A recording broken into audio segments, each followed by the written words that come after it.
welcome to Catechris Magazine. We can be found on the web at www.catechris.com. It's my great pleasure to be speaking with my good friend Vince Thrill, as many people know from a Motley Crue tribute band, Public Enemy #1 out of Phoenix, Arizona. Now, we're talking today, Vince, because last week I saw you made an announcement. You want to tell people what I'm talking about?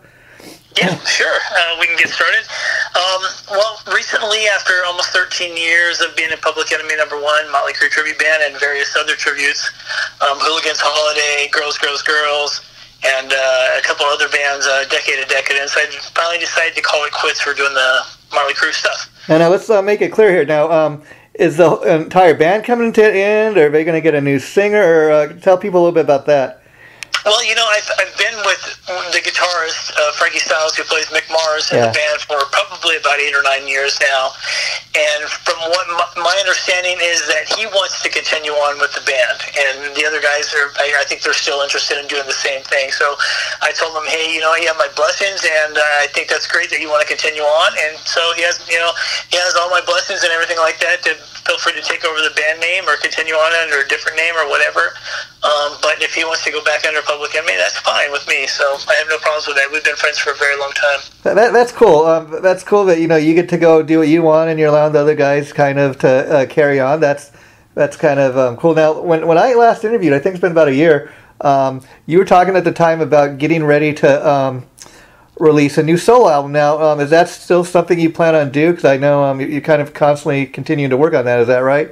Yeah, it was everything that had going on. I was doing the Public Enemy, Motley Crue tribute, and then I started up the Bret Michaels Experience, which is another tribute to Poison. Yeah. Yeah, and then I was doing that, and then trying to write in the meantime. Plus, I'm doing a house remodel, which includes my own private studio inside my house. Oh, wow. So I can actually get to work on that stuff that I've been talking about with you for several years now.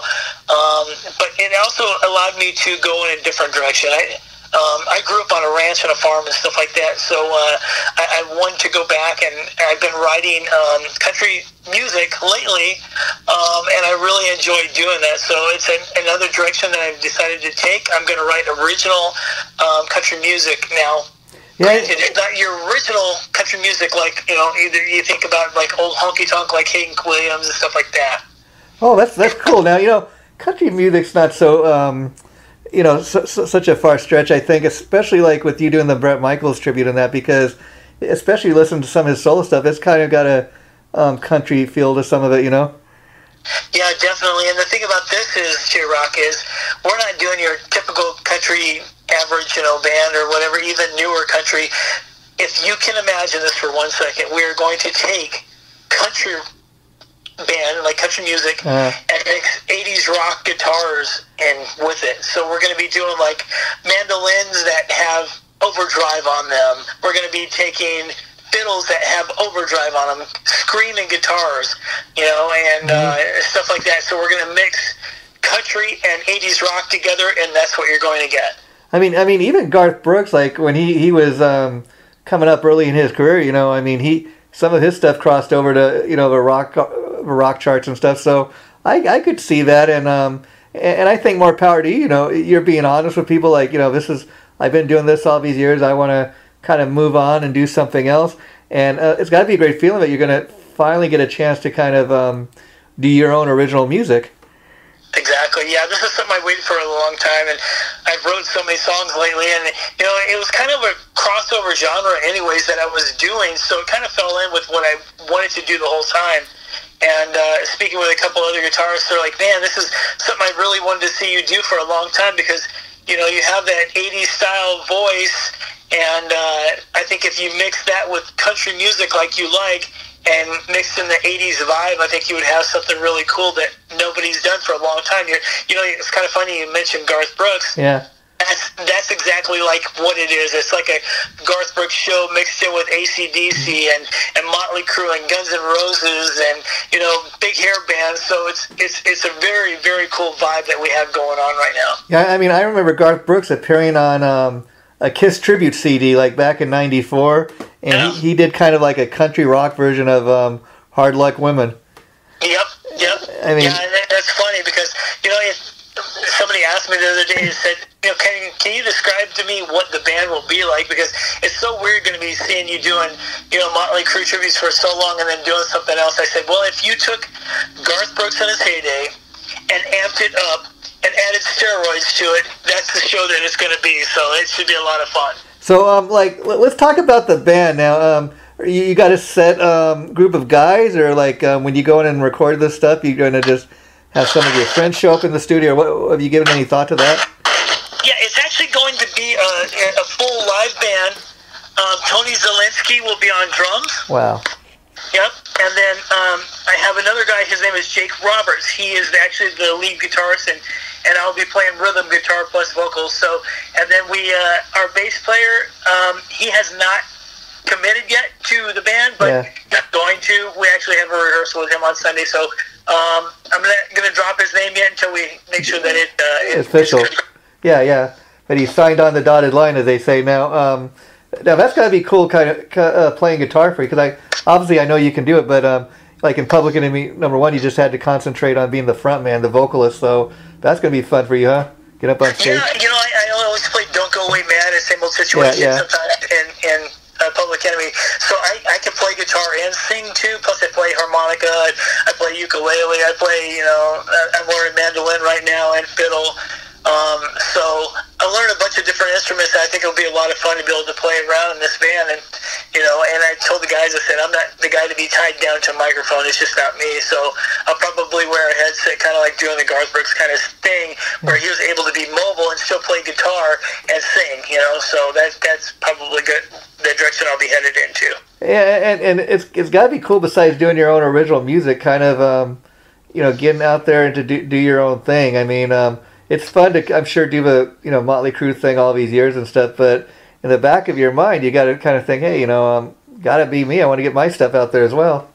Yeah, exactly. That's right, J-Rock. And, I've talked to several different labels who were super excited that I'm finally jumping ship on they call it jumping ship on Motley stuff and go back and do my original stuff. They're like, you have some really great songs and they need to be released.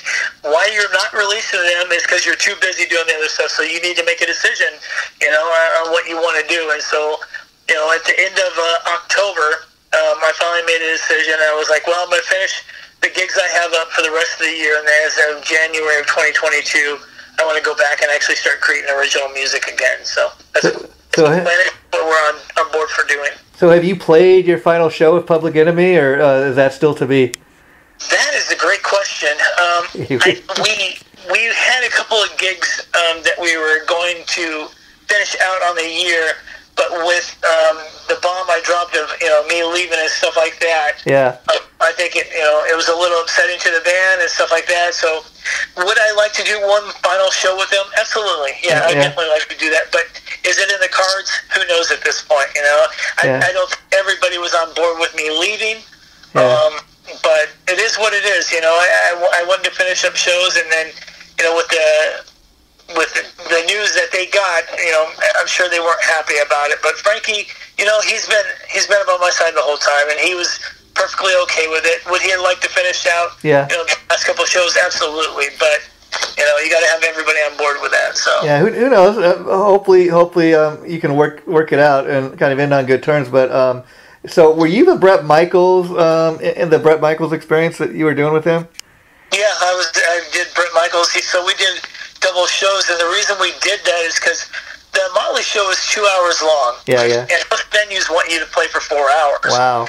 So, yeah, a lot of times I would have to go out and try and find another band to open up for us, and sometimes you could depend on them, sometimes you couldn't. Yeah. And so I said, you know what, let's just go ahead and do a Poison Motley show and make it really, make it seamless. So basically I was the only one that had to dress up like Bret Michaels and be the Bret Michaels impersonator.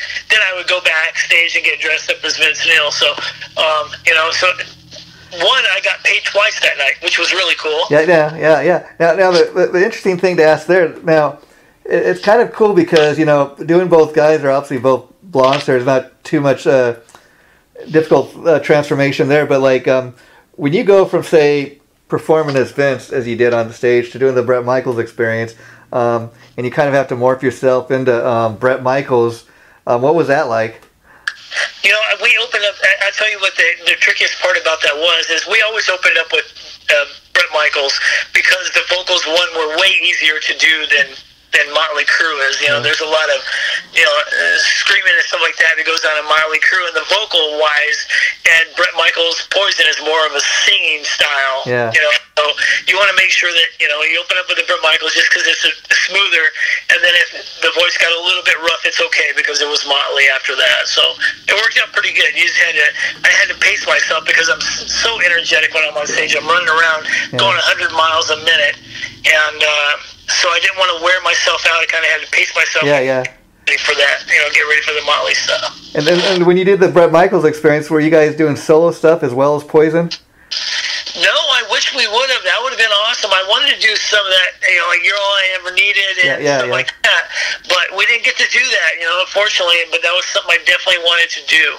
And I never got a chance to. Frankie was telling me he had a Cinderella Tribute too. I don't know if he still has that going, but I think there'd be demand for that, especially sadly with the death of Jeff LaBar. I've heard Tom Keither say, without them, all the original guys, he doesn't want to do it. So obviously, Cinderella's never going to play another live show. So I think there would be some demand for that. Yeah, I agree. There would be, but one thing with Cinderella is you have to have the vocals because Tom was able to play guitar very, very well and also be able to sing. So it makes it very difficult to try and pull off those vocals all night long and be able to play guitar on a lot of his songs. Yeah. So if somebody did it, it would take a lot. Frankie has not done it he did like 1 or 2 shows, night songs, and then he called it quits, and so they kind of put it on hiatus. I asked him this question the other night. I said, hey, are you going to get, the Cinderella Tribute back together with everything that's transpired with Public Enemy? And he said, he doesn't really think so at this point, but you never know with the cards hold. So. Yeah, but you make a good point about Tom Keither because he's kind of a triple threat. I mean, the guy can play, a mean guitar. He plays a killer piano and great lead singer. I remember he used to, whenever I'd see like live videos of a band, as great of a player as Jeff LaBar is, you watch that band perform and you'd think Tom Keither was a lead guitar player. Right. The way he's throwing his stuff all over the place. But so you're still working on the solo album, but it's kind of got more of a direction now. And so are you writing any new tunes for this, or is it like all these tunes you've been working on the last few years? I have about 6 songs for our EP right now, but we're writing. I write every day, so I'm writing more and more. And once the band, we get more time together, get through the holidays and get more time together, we're actually going to have writing and recording sessions going on once a week. So we'll definitely be putting out an LP. Probably in the summertime is what I'm figuring. But I'm gonna release one song from the EP. Starting in January, we're going to release one song every month for 6 months, and then hopefully by that time we'll be able to release the LP in July or August. Yeah, and that's kind of a modern way of doing it. I think the cool thing, too, with doing that is before you even get any product out there, people are going to start hearing this stuff, and then it's also a great way to kind of test the material to see like what people are responding or not responding to. Right, 100% right there with you. And if things go over well, like I'm hoping they will, it's funny because I've talked to a few venues to let them know because they got a hold of me. Hey, Vince, we want you to come back out and do some shows with Public Enemy, and I'm like, I'm not with them anymore. And so they were totally floored when they heard the news. They're like, what? And so I told them about the new band, and they said that sounds really, really cool. And so they went ahead and booked me. So again, this band that we're coming out with now, I'll go ahead and give you the name. It's called West of Texas. West of Texas. Wow. That's cool. I like that. And it's kind of got a country rock, kind of bent in. That's cool that these guys have already booked shows for the band just based on what you did before, Yeah, I think I gained some notoriety and some respect with those venues that I've performed at before. And so, they were totally on board. They're like, yeah, we would love to have you. We plan on having a few shows back in Idaho again, and then actually in Texas, Abilene, Texas, we're going to be playing over there in Austin, Texas. So we have some shows over there in early summer, and then we'll have a couple of shows. Probably, if California ever opens back up, we'd like to play over there too. Yeah, I mean, they got shows here, but it's so kind of ridiculous, to be honest. I mean, like anywhere in LA County you go, I mean, you got to wear a mask pretty much. And like even where I live in Long Beach, 5 minutes down the street, Orange County, totally free to go in place, not have to wear a mask, don't have to prove you're vaccinated or any of that. But then like anywhere in LA County, it's just kind of ridiculous. And I've heard even some kind of entertainment places where they put on live shows requiring everybody to prove, oh, you're vaccinated, just kind of crazy. So it does depend on where you go. But and so as far as writing for the stuff, will you be writing everything, or you actually be having the guys in the band write it with you? I will probably be working with Jake, who's the lead guitarist. I'll probably be working with him most of all.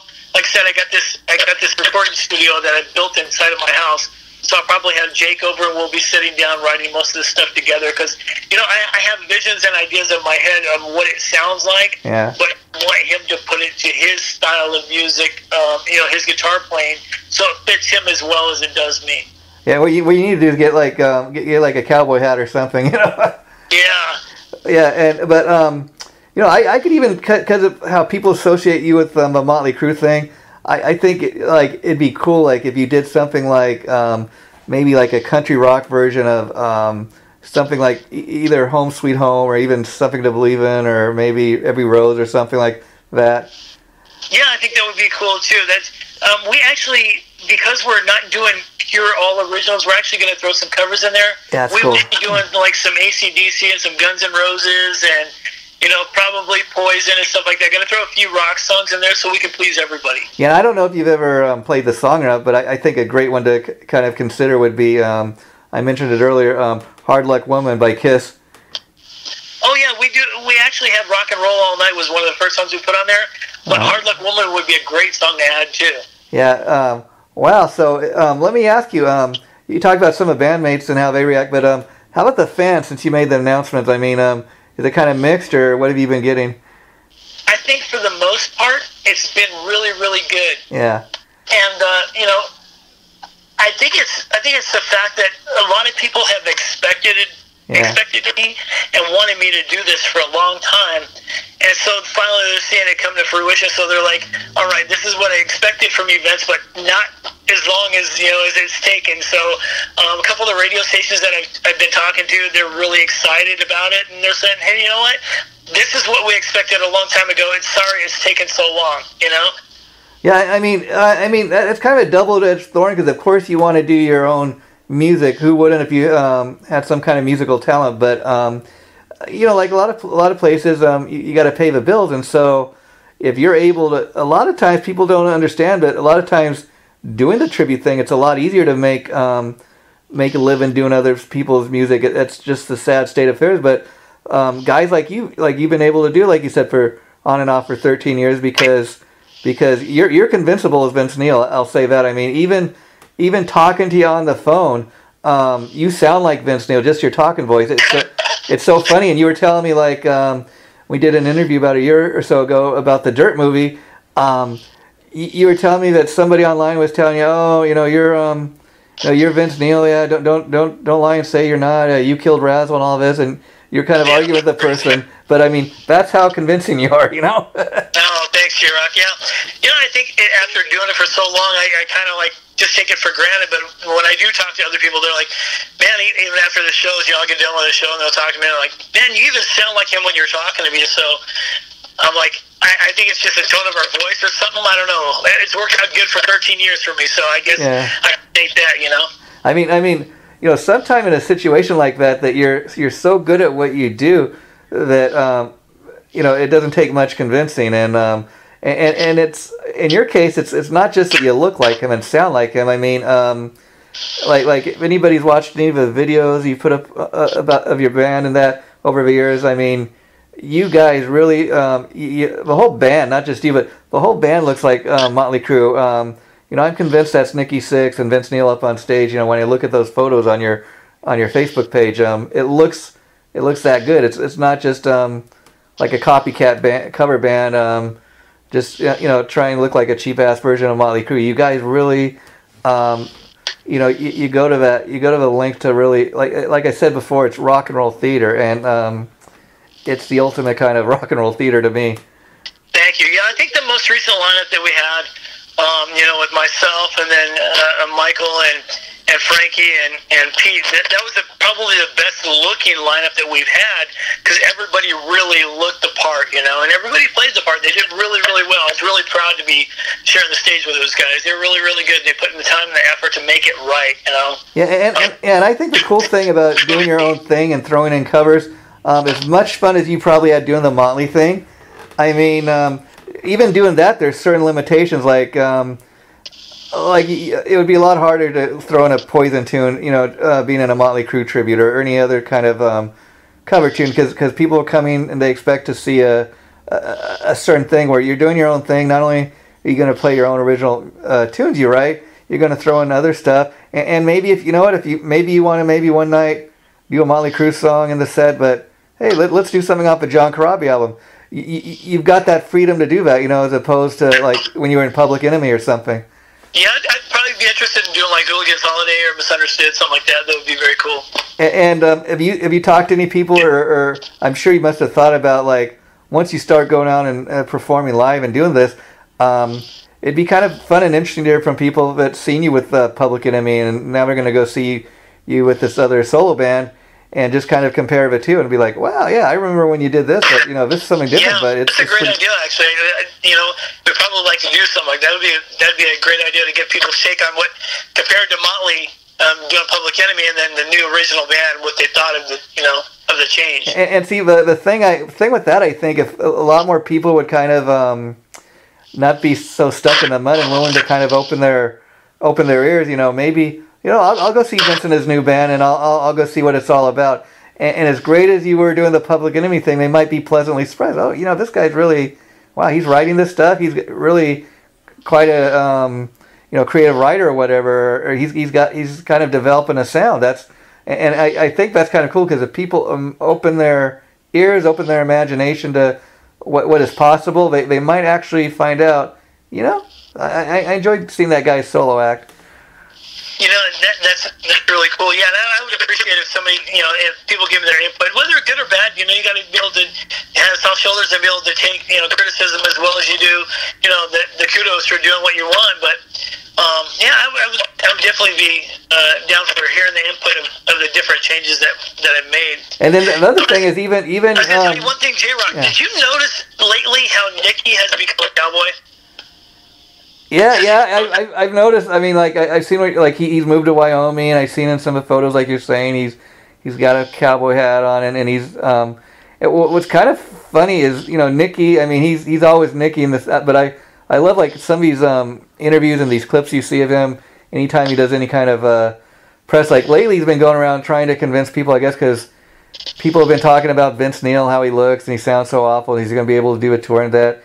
And like in the last couple of days, I saw something where Nicky's trying to convince people that, and I guess I say good for him to kind of look out for his buddy or whatever, his bandmate, because he wasn't always like that, but like he's been telling people, oh, Vince has got that something special. I even heard recently where he was saying Vince is as good of a singer as Robert Plant, and like I said, I don't think everybody would agree with that, but I guess good for him for sticking up for his bandmate. Yeah, he actually retracted that comment. Uh-huh. He said that he has a unique voice like Robert Plant. Not that he sounded as good sounded like Robert Plant, that he had a unique voice is what he was trying to say. But the way it came out, he was saying, people took it as he was comparing Vince Neil to Robert Plant's voice, which you can't do. That's anybody. I mean, and then again, a lot of those sites, that's how they they create the headline, so people will go and check it out. Oh, yeah. And that's kind of funny too. I remember when we did an interview about The Dirt. At the time, Nicky was doing interviews for the movie, and he was saying something about how they released a video for Livewire off of the Dirt soundtrack, and he was talking about, oh man, we were really ahead of our time. I wrote The Dirt about, or I wrote Livewire about domestic violence back in 1981. I'm like, yeah, right, Nicky. But yeah. Yeah, all right, yeah, sure. But and Motley Crue, I don't know if you heard the latest story, but they just sold their catalog of music, I think, to BMG or something like that. I mean, I don't know why you would do that. 150 million. Yeah, but yeah, I guess they're set for life, Yeah. I actually think that's a good move on their part, to be honest with you. They're not getting any younger. Mm-hmm. everything is being streamed these days. Yeah. A lot of people are getting music for free, so why not sell the catalog? Yeah, and then I guess the other thing, as far as you doing the solo thing or the country rock band, is now that you'll be doing your own music, you're gonna see what's that like. You're gonna be going to these sites and see your music streaming. It's instead of somebody coming to see you perform, as a Motley Crue tribute, you're gonna be doing your own music. You're gonna go on sites and see them posting your new, your latest single. That's gonna be a new experience. Yeah, I have it. I released "If Rock Is What You Need." Yeah. And so that's out there, but none of the new stuff from the new, with the new band is out there yet. Yeah. But it'll start happening in January. So I'm looking forward to getting that out there on Spotify and Google and all the Google Play Music and all that stuff. So we're really looking forward to that as a band, and I think that's going to be really, really good for us. So I think we have a good show, that we're putting together right now, and I think people are going to be pleasantly surprised to see there's another side of me that you just haven't seen yet. So let me ask you, Vince. As far as the songs that you've streamed so far and put up, have you got any income from that? Because I'd imagine the more songs you post, maybe the income will start coming in a little more. It's funny you said that because I got my statement. I don't know, probably. I want to say it was August or September. Okay. I got my statement and I had 120,000 streams. And so if you just and I made $26. 20. Oh, that's what I was gonna. Oh, that's a. It's interesting. That's with the sales and with the streams. That's how much money I generated from that. Now it's a little something. I hear what you're saying, but it beats not having anything streamed. And I mean, as silly as it sounds. Because people hear that many streams, you think it's a lot more than $26. Sadly, not. But hey, it puts gas in your car, right, to get to the next gig. I mean, yeah, it's pretty funny. There's no money, and I think that's why Motley did it. Yeah. Nicky's a very, very smart business savvy man, and so I think he thought, they probably got their residuals from their streams and stuff like that. And they're like, this is not worth it. So unless you're actually going to make money off that music, I would have gotten rid of it too. So what they're going to do is they sold it to BMG. BMG is going to license it to different commercials. Okay. And so they're going to make money every time that commercial plays, and they might even sell the songs outright and split them all up. They might. Oh, okay. I understand. I have a better understanding of talking to you. That makes sense because I was trying to think. Especially Nicky and Mick, they wrote most of the songs, so I'm like. Man, why would he do that? He's a principal songwriter. It's got to be making a ton of money just off songwriting royalties, but I guess not. See, that's the misconception. Yeah. That's all interesting. The money these days, back in the 80s, that was great. And even in the 90s, that was great. But now everybody is streaming everything, and everything's getting. They don't make any money off the residuals. There's no money coming off of those, and so why not sell them and get out while the getting's good? If you can get $150 million from BMG, and then I'm sure Nicky worked on some kind of other deal to where they don't have them exclusively if he needs to use them or wants them to use them for something. He's allowed to do that. So Nicky's pretty smart. I would think so. I mean, he's the one that got back all the rights to the Motley Crue songs in their record company. That was smart back then because they were still making money off of records. Yeah. Nobody's buying records and tapes anymore. Everybody downloads everything or streams it. Yeah, and you haven't even got your first CD or whatever recorded, but when you do, people are telling me that what's really kind of where the money can be made now a little bit is with vinyl making a comeback. Like you see where a lot of stuff is being released on vinyl. And they do these limited runs. And the funny thing, even if you go on Amazon, you'll see, they might charge you $25, $30 for this thing on vinyl. But then that's how the bands and musicians are making money now because they charge so much. So then there's a certain percentage of that the bands and the record company split. Yeah, vinyl is very expensive to get done, to get them copied. It's like I checked in it before when I was with Angelus, and I think it was about $9 or $10 for one record for our cost, and that's if you ordered 500 of them. Yeah. So you're looking at $5,000 right off the bat before you get any of your money back. So you better hope that you can double your money out of it. Is usually what most bands try and do if they're going to spend $15 or $20 a copy, they've got to sell it for, $20 or $40, $30, to make any kind of money to even get their money back. So vinyl is the way to go if you've got enough people that want to order from you. And what they do now is they're doing pre-selective orders, so the people would actually, you'd go out and say you want to buy the album, and then there's a short delay, which is like Motley Crue's doing that right now. Yeah. They're basing it on the number of orders that they can get. Instead of going out and buying 10,000 copies of Too Fast for Love, which has been 3 or 4 times out. Yeah. And that's how they're doing it now. And the thing with it too is sometimes they do a limited run of it. Say, okay, we'll have we'll only print up like 400 or 500 like red vinyl, and then we'll have blue vinyl or whatever. Exactly.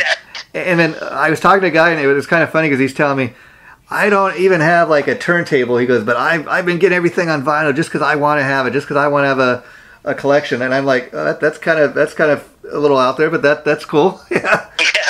Yeah, it's funny. I have a record player in my studio, but I have like Shout at the Devil, I have Too Fast for Love, and Dr. Feelgood, and Theater Pain, and stuff like that. I have those records, but mine aren't first. Like, I have a second edition of Too Fast for Love, which is it's worth money. It's probably worth about $1,000. Wow. But if you have a first run, those are worth like $5,000 to $8,000 right now.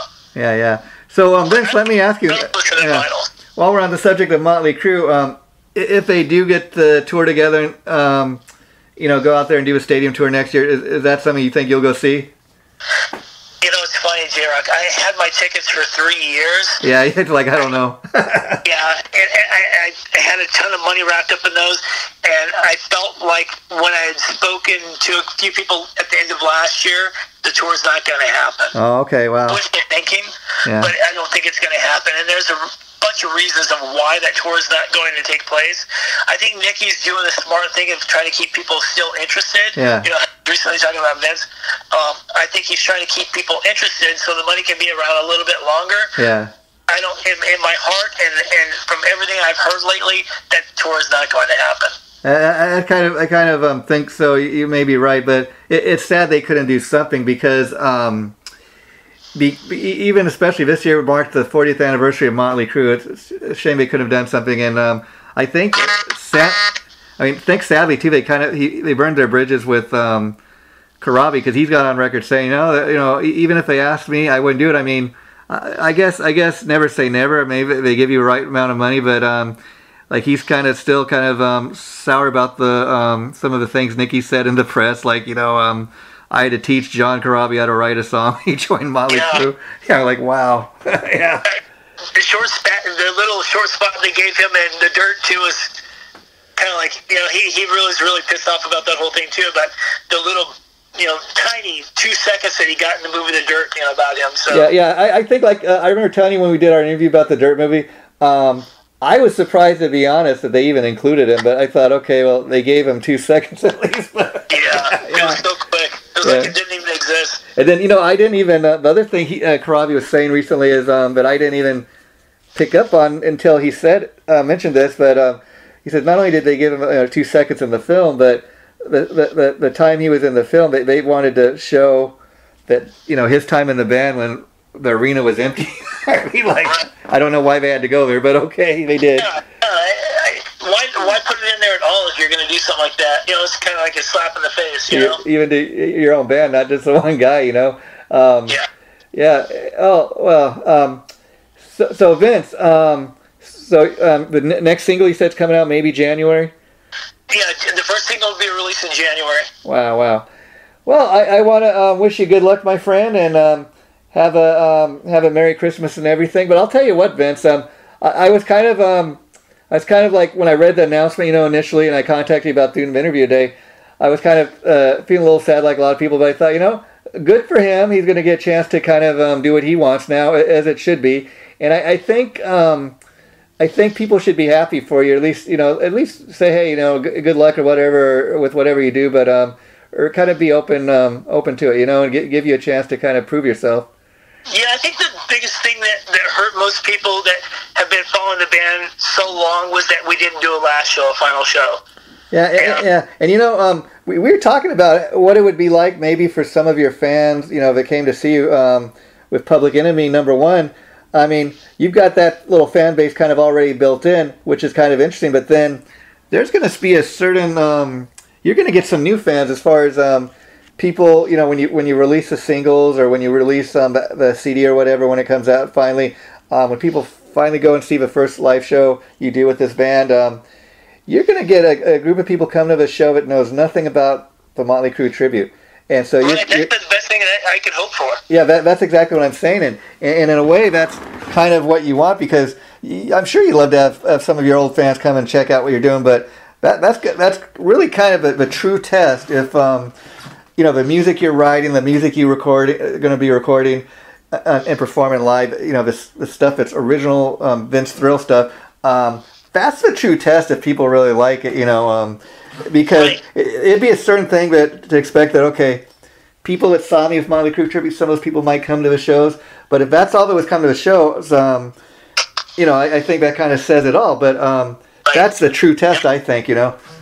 Yeah, and I agree with you 100%. And that's what I'm hoping is, like, you know, like, can we draw other people in that haven't seen me in the Motley thing? You know, I've been doing Motley for so long. It's like everybody knows me as the Motley guy. You know, if bands need a Motley guy, they call me. You know, eventually they call me. And so it's like I want them to know that there's another side of me that you just haven't seen yet. That is there, and I need to prove to myself too. It's like, you know, Vince, you've been doing this stuff for almost 13 years. Can you really do something else? Yeah. Are you that talented? Do you have the drive and the ability to be able to pull this off? And I believe in my heart that I do. Everything I you know, go into, I put 110% into. So I hope that shows when we come back out. You know, we come back out in 2022, and I hope it shows in our show, and people are happy with it. Yeah, and were you telling me that okay, well, you had another band too that you were trying to get off the ground? I forget what it was called, and you said some guy from Rocklahoma. He said, like, Vince, if you put a band together, you've got a bill on Rocklahoma or something. Oh yeah, 100%. Don Church, yeah, he's in charge of booking all the bands at Rocklahoma, and he wanted to book Bullet Train. That's it, Bullet Train. Yeah, Bullet Train was the band that you're probably speaking of. Yeah. And we started writing a lot of stuff, getting together, and then COVID hit. And one of my best guitarists, the guy that was helping me lead that charge, you know, his wife was very susceptible to, you know, coming up with COVID, and so he didn't want to do it anymore. And we kind of just, you know, the band kind of just faded away, I guess, which is sad because it really had potential. I mean, I think we ran a sponsored ad and we got like 60,000 responses, positive responses about the ad. So it was huge. It was going all across the United States, doing really well. So who knows what would have become of that had we kept going. Yeah, you know, this just popped into my mind before we wrap it up today. You know, I was talking about, you know, booking live shows for this band and stuff. I'm kind of curious, like, if you're going to have to kind of get new contacts, like, you know, in the country rock kind of, you know, music industry, like if you're going to be able to play the same type of clubs you were playing in Arizona with Public Enemy, or you're going to have to find new clubs, you know what I mean? Yeah, actually, the venues that we were playing in Arizona, I'll be going back to again. How cool is that? So I dig that they, you know, they have different types of bands coming in those venues. That's pretty cool because that's not always the case. Right, yeah, so I talked to a couple of the venues that I've worked with in the past, and I booked 8 shows with one of those venues for next year already. Wow. And so I think you were kind of telling me in one of the past interviews we did that your wife was, like, when you first met her, she was kind of one of your biggest fans, and she was kind of had a lot to do with convincing you to kind of try to portray Vince Neil in that. And so what does she think about you know, you doing this country thing? She likes it, and she likes the fact that, you know, I'm venturing out. Yeah.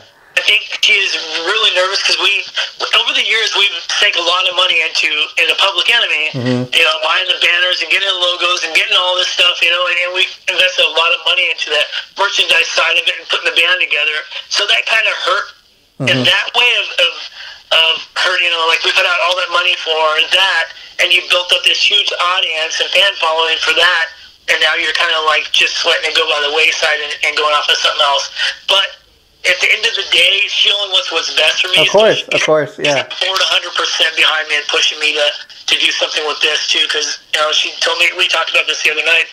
She's like, Vince, listen, I really feel that you have the ability to make this band big, and, you know, it could be bigger than probably what you are hoping for. So Oh yeah, as you're saying this, another thing popped in my head is, besides just maybe putting an EP or an album out, and going out there and doing these live shows, it is going to be a lot easier if you want to merchandise stuff. Have Vince Thrill, T-shirts or whatever. Whatever you want to sell at your shows, you could sell the stuff online. Official Vince Thrill website. I mean, you kind of have that already, I know, and I think your studio is called Thrill Seeker. Is that correct? Yeah, Thrill Seeker Studios. Yep. Yeah, that's cool. And see, even with Public Enemy, when you go and do a live show, you got the guy looking like Nikki Sixx and Mick Mars, and the guy looking like Tommy Lee. You got the whole band. So while you are the front man and you're the one that kind of entertain the crowd and talking to the crowd in between the songs, you got the other guys in the band to kind of fall back on, and you're going to have another kind of backing band, of course, but this is going to be the Vince Thrill kind of solo experience. So all eyes are really going to be on you, and you don't necessarily have the other guys. So are you feeling that pressure? Oh, 100%. Yeah. Yeah. So I think my biggest fear is are people going to like it? I mean, I like it, and I put it out there, and even when I was doing the Motley thing, I kind of put some of my originals out there just to get a feeler from some people, and they really liked it. They really dug it. So I'm thinking it's going to be okay, but at the same time, you're right. I don't have anybody to fall back on but myself.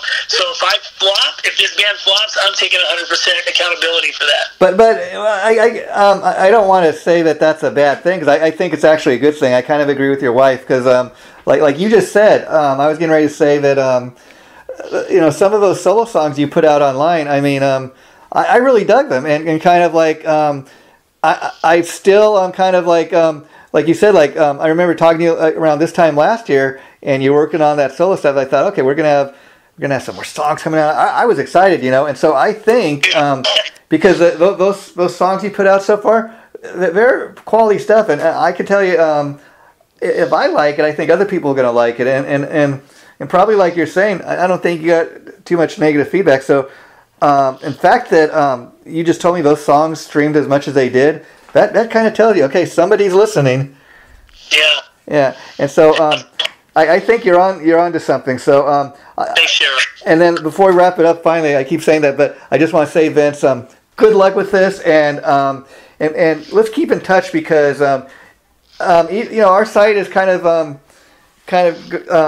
generate towards like hard rock and metal, but you're somebody we followed a lot over years, and so we want to because you're not going totally country like you said, so we're kind of interested in what you're doing, and I'd be interested like when you drop your first single, whatever, to talking to you about that, and when the full album drops. So don't think this is a goodbye, okay?